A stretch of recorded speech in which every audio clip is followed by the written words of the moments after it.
ಹೇಗಂದರೆ ಅದೇ ವುಮೆನ್ನ ರೇಪ್ ಕೂಡ ಮಾಡ್ತಿದ್ದಾರೆ, ವುಮೆನ್ನ ಪೂಜೆನೂ ಮಾಡ್ತಾ ಇದ್ದಾರೆ, ದೇವರಂತ ಪೂಜೆನೂ ಮಾಡ್ತಾರೆ. ಅದೇ ವುಮೆನ್ನ ಎಲ್ಲಿ ಸಿಕ್ಕದಲ್ಲಿ ನೋಡಿದ್ರೆ ರೆಸ್ಪೆಕ್ಟ್ ಮಾಡ್ತಾ ಇಲ್ಲ.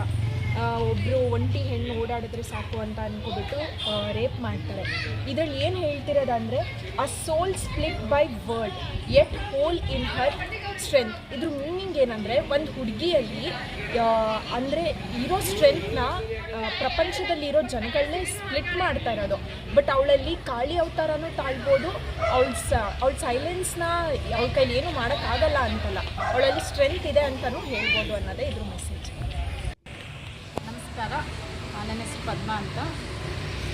ಯಶವಂತಪುರ ಶಾಸಕರಾದ SP ಸೋಮಶೇಖರ್ ಮತ್ತು ಅವರ ಕಾಂಗ್ರೆಸ್ ಯುವ ಮುಖಂಡ ಚೇತನ್ ಗೌಡ ಅವರ ನೇತೃತ್ವದಲ್ಲಿ ಮಹಿಳಾ ದಿನಾಚರಣೆ ಅಂಗವಾಗಿ ಭಗೀರಥ ಬಡಾವಣೆಯಲ್ಲಿ ಮತ್ತು ಮಾರಪ್ಪ ಬಡಾವಣೆಯಲ್ಲಿ ಮಹಿಳೆಯರಿಗಾಗಿ ರಂಗೋಲಿ ಸ್ಪರ್ಧೆಯನ್ನು ಏರ್ಪಡಿಸಲಾಗಿದೆ.